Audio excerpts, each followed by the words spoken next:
Hi hello welcome back to my channel. இன்றைக்கி நம்ம பார்க்க போகிறது ஒரு பழமையான ஒரு அழகான ரொம்பவே அமைதியாக இருக்கக்கூடிய ஒரு பெருமாள் கோயில். இது பஞ்சரங்க கஷேத்திரத்தில் ஒரு கோயில். பஞ்சரங்க கஷேத்திர கோயில் அப்படின்னா காவேரி கரையோரம் இருக்கிற பெருமாள் கோயில். இது 108 திவ்ய தேசத்தில் 8வது திவ்ய தேசம். இங்கே இருக்கிற பெருமாளோட மூலவர் பேர் அப்பக்குடத்தான், உற்சவர் அப்பால ரங்கநாதர், தாயார் கமலவல்லி தாயார். இந்த கோவிலோட பேர் அப்பக்குடத்தான். ஊர் திருப்பேர் நகர் இல்லைன்னா கோவிலடி அப்படின்னு சொல்லுவா. திருப்பேர் நகர் அப்படின்னா லக்ஷ்மி எப்போவுமே இந்த ஊரில் வாசம் பண்ணுறா அப்படிங்கிறது அர்த்தம். கோவிலடி அப்படின்னா வைஷ்ணவா எல்லாருக்குமே கோவில் அப்படின்னா ஸ்ரீரங்கத்தை மட்டும்தான் குறிக்கும். பெருமாள் ஸ்ரீரங்கத்துக்கு வரத்துக்கு முன்னாடியே இங்கே வந்துட்டார். இங்கே கோவிலுக்கு வரப்போகிறேன், அடி வைக்க போகிறேன் அப்படிங்கிறத சொன்னதா இதோட அர்த்தம் வருது. எல்லா பழமையான கோயிலுக்குமே ஒரு ஸ்தல வரலாறு இருக்கும். இந்த கோயில் என்னன்னு பார்த்தேன்னா, ராஜா உபரிசவர்சு அப்படின்றவர் வேட்டையாட போகிறார். போகும்போது மிருகம் நினச்சிண்டு ஒரு பிராமணனை வேட்டையாடுறார். அதனால அவருக்கு பிரம்மஹத்தி தோஷம் வந்துடுறது.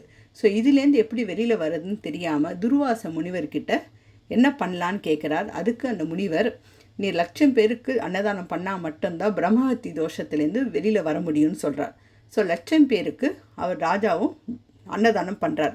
1,00,000 பேருக்கு பண்ணதையும் ஒரு பிராமணனாக வந்த ஒரு வயசானவர் மொத்தத்தையும் சாப்பிட்டுறார். சாப்பிட்டது போக எனக்கு இன்னும் பசி அடங்கலைன்னு சொன்ன உடனே ராஜா என்ன பண்ணுறதுன்னு திகச்சு நிற்கும் போது அந்த வயசானவரே எனக்கு அப்பம் வேணும்னு கேட்குறார்.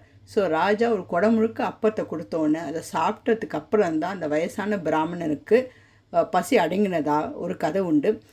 சாப்பிட்டதுக்கப்புறம் அந்த பிராமணனே தான் பெருமாளாக வந்தோம் அப்படின்னு சொல்லி ராஜாவுக்கு காட்சி கொடுத்து பிரம்மஹத்தி தோஷமும் போய் அவன் என்னெல்லாம் இழந்தானோ திருப்பி அவனுக்கு கிடைச்சிது அப்படிங்கிறது தான் இந்த கோயிலோட கதை. இன்றைக்கும் பெருமாளுக்கு சாயரக்ஷம் முடிஞ்ச உடனே அப்பம் நைவேத்தியம் உண்டு. அந்த அப்ப குடம் மூலவர் சந்நிதியில் பெருமாள் அந்த அப்ப குடத்து மேலே கை வச்சிருக்கிற மாதிரி தான் தரிசனம் கொடுக்குறாரு நமக்கு. திருச்சி சைடு இருக்கிற கோயிலுக்கு போகணுன்னு நீங்கள் பிளான் பண்ணாலோ, இல்லை தஞ்சாவூர் கும்பகோணம் சைடில் இருக்கிற கோயிலை பிளான் பண்ணாலோ இந்த கோயிலை கண்டிப்பாக நீங்கள் போய் சுவாமி தரிசனம் பண்ணுங்க. நீங்கள் ஈவினிங் போனீங்கன்னா உங்களுக்கு அப்போ நைவேத்தியம் பண்ணி கொடுப்பா. நீங்கள் மிடில் மார்னிங்கோ இல்லை ஆஃப்டர்நூனோ அந்த சமயத்தில் போனீங்கன்னா கோயிலில் மடப்பள்ளியில் இருக்கிற ஆற்றுலேயே அப்பம் பண்ணி கொடுப்பா. நீங்கள் அப்பம் சாப்பிட்ணுன்னு நினச்சேன்னா கோயிலேருந்து முதலாமே அவள் ஆந்தான். நீங்கள் கேட்டேன்னா அந்த ஊர் கிராமத்தில் இருக்கிறவாலே உங்களை கூட்டின்னு போயிடுவாங்க. இது ஒரு ஜஸ்ட் உங்கள் இன்ஃபர்மேஷனுக்காக. உங்களுக்கு இந்த கோயிலோட இன்ஃபர்மேஷன் இங்கிலீஷில் வேணும் அப்படின்னு நினச்சேன்னா என்னோடய வெப்சைட்டை போய் செக் பண்ணலாம். கூடவே பட்டாச்சாரியாரோட நம்பரும் அதில் இருக்கும். என்னோடய வெப்சைட்டை சப்ஸ்கிரைப் பண்ணேன்னா நான் ஒவ்வொரு வீடியோ ஆட் பண்ணும்போதும் உங்களுக்கு ஆட்டோமேட்டிக்காக இமெயிலில் நோட்டிஃபிகேஷன் வந்துடும். இந்த வீடியோ உங்களுக்கு பிடிச்சிருக்கும்னு நினைக்கிறேன். உங்களுக்கு இந்த கோயிலோட இன்ஃபர்மேஷன் ஏதாவது எக்ஸ்ட்ரா தெரிஞ்சுதுன்னா கண்டிப்பாக ஷேர் பண்ண மறந்துடாதீங்க. தேங்க்யூ.